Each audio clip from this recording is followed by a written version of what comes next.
An intense barrage of artillery, bullets and bombs forced them to flee their homes. But now many Palestinian refugees are returning to Lebanon's Nahr al-Bared camp. For some, though, it's a painful homecoming. Most of the camp's more than 30,000 residents were poor to begin with, but the 15 weeks of fighting between Fatah al-Islam gunmen and the Lebanese army have left them with virtually nothing. The media has been banned from entering the camp, but Aljazeera has obtained the first pictures from inside Nahr al-Bared since the refugees were allowed to return. In a moment, we'll have more on the relationship between the Lebanese and the Palestinian refugees. But first, Zeina Khodr has this exclusive report. Most people know this camp as a battlefield, but to these people, it is home. Not much is left of their lives amid the rubble as Palestinian refugees try to cope with their new reality. Weeks ago, hundreds of families were allowed to return to Nahr al-Bared. They were granted permission if their houses were considered fit for habitation. However, many like Ahmad found their homes almost totally burned. He doesn't have enough money to fix it, and assistance hasn't been forthcoming. For 23 years, Faryal lived here. She can't afford new windows and heating with winter around the corner. We invested our life savings in this house, she said. What hurts the most, she adds, is that all their family photos have been burned, nothing left of their memories. What remains?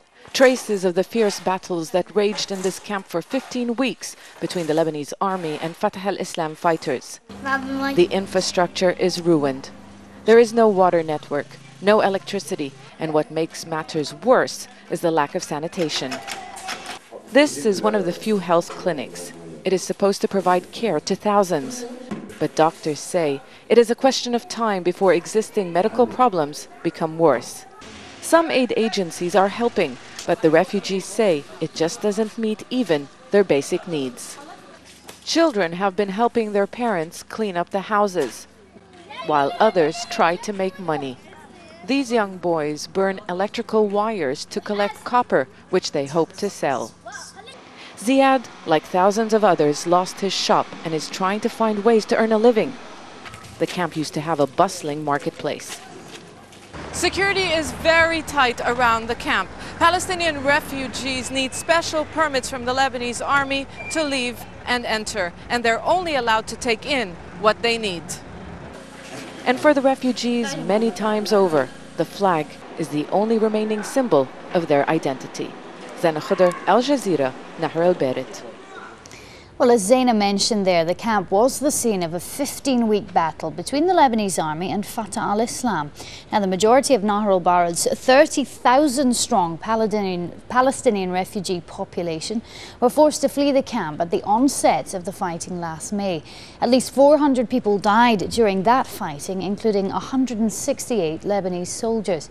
According to the Lebanese government, there are around 415,000 Palestinian refugees in Lebanon, and about 45% of those refugees live outside the camps. There are 12 official refugee camps with about 215,000 Palestinians living in them. And I'm joined now by Neil Salmons, a Lebanon specialist with Amnesty International. Thanks very much for joining us, Mr. Salmons. We've been watching our colleagues report there from Nahr al-Bared, and we're seeing these refugees returning to piles of rubble. Do you think we can accept the Lebanese government to give them much help? Well, clearly the Palestinians returning to Nahr al-Bared are facing very difficult circumstances at the moment, and these circumstances are worse than I think almost everyone had foreseen, particularly the people themselves. But a very difficult decision had to be made.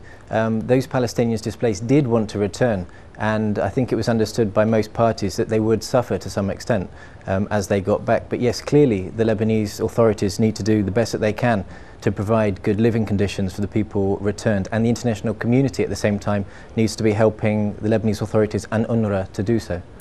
More generally speaking, give us an idea of what Palestinian refugees are facing on a day-to-day basis. Well, for nearly 60 years now, the Palestinians have been displaced in Lebanon after fleeing what were their lands in Mandate Palestine. They suffer a wide range of discrimination in the country, socially and economically.